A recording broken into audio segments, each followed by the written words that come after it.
예수 그리스도의 이름으로 기도합니다. 아멘. 오늘 여러분들과 함께 말씀을 나눌 설교의 제목은 도대체 예수님은? 이라는 제목으로 함께 나눕니다. 예수님은 당신의 세례와 마귀의 시험을 받으신 이후에 갈릴리 지방으로 여행하시면서 하나님 나라가 가까이 오는 것을 선포하셨습니다. 바로 이렇게 목회하시던 중에 우리가 산상수훈이라고 부르는 아름다운 설교 말씀을 나눠주셨습니다. 이 말씀은 하나님을 믿는 사람들뿐만 아니라 믿지 않는 사람들도 복음서의 참 아름다운 시다, 그렇게 고백하는 말씀 중에 하나죠. 예수님께서는 갈릴리 지방으로부터 많은 동네를 돌아다니셨습니다. 그리고 마을마다 다니시면서 귀신들을 몰아내고 병자들을 고치셨습니다. 그리고 그렇게 치유 사역을 하시면서 간간히 하늘나라의 복음을 가르치시기도 하셨습니다. 우리가 기억해야 할 것은 예수님 사역하는 당시에 예수님처럼 사람을 고치고 기적을 베푸는 그런 사람들이 여러 있었다는 것입니다. 그 중에 몇몇은 정말로 특별한 능력을 가져서 사람도 고치고 또 우리의 눈길을, 우리의 마음을 혹하게 할 만한 그런 기적들도 베풀고 있을 수 있었죠. 하지만 대부분의 사람들은 완전히 속임수로 가득한 사람들이었습니다. 완전 사기였죠. 이 사기꾼들은 자신들의 이익을 위해서 다른 이들의 질병, 그리고 다른 이들의 고통당하는 그 상황을 이용한 아주 못된 사람들입니다. 그런데 예수님은 다르셨습니다. 예수님은 가시는 곳마다 기적을 베푸셨죠. 그래서 사람들은 예수님께 고침을 받고자 나와서 모여들었습니다. 하지만 예수님은 제자들도 함께 데리고 다니셨습니다. 제자들은 예수님과 함께 여행하고 예수님은 제자들에게 가르침도 주셨습니다. 이 제자들의 무리는 예수님을 가까이에서 따라다니는 작은 공동체처럼 그들의 숫자가 점점 늘었죠. 많은 사람들이 이런 예수님에 대해서 궁금해했습니다. 이분 주변에는 과연 어떤 일들이 일어나고 있을까? 과연 어떤 능력이 있으시길래 이런 일들을 하시는 걸까? 그런 궁금증이 있었습니다. 예수님은 랍비처럼 가르치시죠. 또 이적을 행하는 사람들처럼 사람을 치유하셨습니다. 예수님의 가르침은 무척이나 심오했는데 또 동시에 모두가 다 알아들을 만큼 아주 쉽고 현실적이었습니다. 하늘의 비밀을 가르쳐 주시는데 저 구름 위에 떠다니는 아주 형이상학적이고 어려운 얘기를 하시는 게 아니라 내 삶에 아주 직접적이고 나랑 관계가 있는 이 땅의 이야기들을 해주시면서 그 비밀을 알려주셨죠. 그리고 예수님은 다른 랍비들과는 다르게 당신의 가르치심을 직접 삶으로 실천해 보여주셨습니다. 이렇게 놀라운 가르침과 치유 사역을 하시면서도 사람들에게 금전적인 보답을 바라실 수도 있었는데 그런 것 하나 요구하지 않으셨다는 것이죠.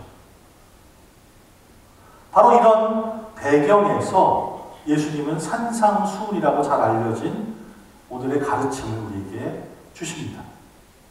그 자리에 모여있던 수많은 군중들이 그 사람들이 궁금해했습니다. 도대체 이 예수라는 사람은 누군가? 그 질문에 예수님께서 직접 답을 해 주십니다. 성경이 기록하기는 수많은 군중이 모여들었을 때 예수님께서 산에 가셔서 제자들을 가르쳐 주셨다 이렇게 합니다. 자, 여기서 모든 사람들이 이 산상수훈이 수천 명의 무리들 앞에 예수님이 서 계시는 그 그림을 그릴 것입니다. 그 언덕에는 수많은 사람들이 있었죠. 근데 오늘 성경을 우리가 잘 읽어보면 뭔가 좀 다른 부분이 있다는 것을 우리가 발견합니다.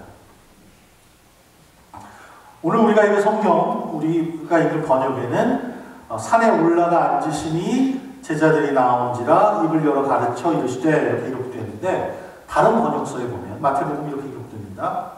그때 예수께서 많은 무리를 보시고 산에 올라가 앉으시자 그의 제자들이 다가왔습니다. 예수께서 입을 열어 그들을 가르치시며 말씀하셨습니다. 즉 수많은 군중들을 보고 서셨는데 앞으로 나온 제자들을 향해서 가르치셨다는 거죠. 가르침의 대상이 수많은 군중들이 아니라 제자들이었던 것이죠. 이 시점에서 제자들이라고 하면 우리가 흔히 아는 12명의 제자를 떠올릴 때가 많습니다. 하지만 여기서는 12명의 제자를 의미하지 않습니다. 이 순간까지 예수님께서 초청해서 불러주신 제자는 12명이 아니라 단지 4명뿐이었습니다. 베드로, 안드레, 야고보, 요한, 어부들을 부르셨죠. 그럼 여기 4명만 있었을까요? 그건 아닙니다. 성경에는 다른 부류의 제자들도 있었습니다. 우리가 나중에 부활 이후의 사건들을 보면 예수님께서 12명의 제자들에게 나타나시고 70명의 제자들에게 나타나셨다 이렇게 얘기합니다.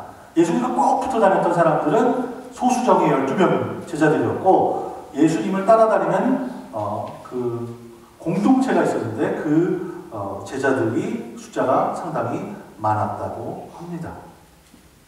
즉 예수님께 나와서 예수님께 가르침 받은 사람들이 거기에 많이 있었죠. 아마도 많게는 한 100명 정도 되지 않았을까 그렇게 생각을 해봅니다. 그래도 그 언덕에 모여있던 수천 명의 사람들과 비교해보면 아주 적은 숫자들이었죠. 여기서 우리가 또한 주목해야 할 것이 있습니다. 성경은 예수님께서 산에 오르셨다라고 기록을 합니다. 어쩌면 우리가 생각하기에 예수님께서는 그 많은 사람들을 좀 피해서 제자들과 따로 가르침을 주시기 위해서 산에 올랐다 이렇게 생각할 수도 있습니다. 하지만 이 산에 오르시는 그 행위는 무척이나 중요한 상징적인 요소입니다. 오늘 우리가 함께 살펴보는 마태가 기록한 복음서는 예전에 선지자가 어떤 말씀을 했는데 예수님께서 그걸 이루셨다. 혹은 예전에 어떤 일이 있었는데 예수님께서 그걸 하셨다. 이렇게 구약과 신약을 예수님의 사역을 이어주는 그런 식의 기록을 남깁니다. 마태가 기록한 이 복음서에서는 모세가 시내산을 올라갔던 것처럼 예수님도 산에 오르셔서 마치 예수님이 위대한 지도자였던 모세를 닮은 그런 지도자로 그리고 있는 것입니다. 오늘 복음서에 나오는 산상수훈을 통해서 예수님이 도대체 누구신지 그리고 그런 예수님을 따르는 것이 과연 어떤 것인지 우리는 배울 수 있습니다. 그 중에 첫 번째는 이것입니다. 바로 교회가 구원의 공동체라는 것입니다. 마태는 단어 선택을 아주 신중하게 해서 예수님의 사역과 가르침을 아주 세세하게 묘사하고 있습니다. 마태는 복음서를 기록하면서 예수님께서 구원자이신 것을 아주 명확하게 기록합니다. 이때까지 사람들은 모세가 가장 뛰어난, 가장 위대한 구원자라고 알고 있었습니다. 이스라엘 백성들은 이집트, 애굽에서 그 노예의 속박에 묶여 있었습니다. 하지만 그들을 이끌어내어서 약속의 땅으로 인도한 지도자가 바로 모세죠. 그래서 마태는 자신의 복음서를 읽는 모든 사람들이 예수님이 많은 부분에 있어서 바로 이 모세와 닮았다는 것을 알게 되기를 원했습니다. 마치 모세가 바로의 속박에 있었던 자신의 백성들을 구원하였던 것처럼 예수님께서도 이 땅에 오셔서 자신의 백성들을 죄와 사망의 속박에서 이끌어내어서 구원해 주신다는 것이죠. 모세를 통해서 하나님은 10가지 재앙을 보내십니다. 홍해를 가르시고 바위에서 물이 솟아나게 해주십니다. 하늘에서 만나와 메추라기가 내려오도록 그렇게 공급하여 주셨습니다.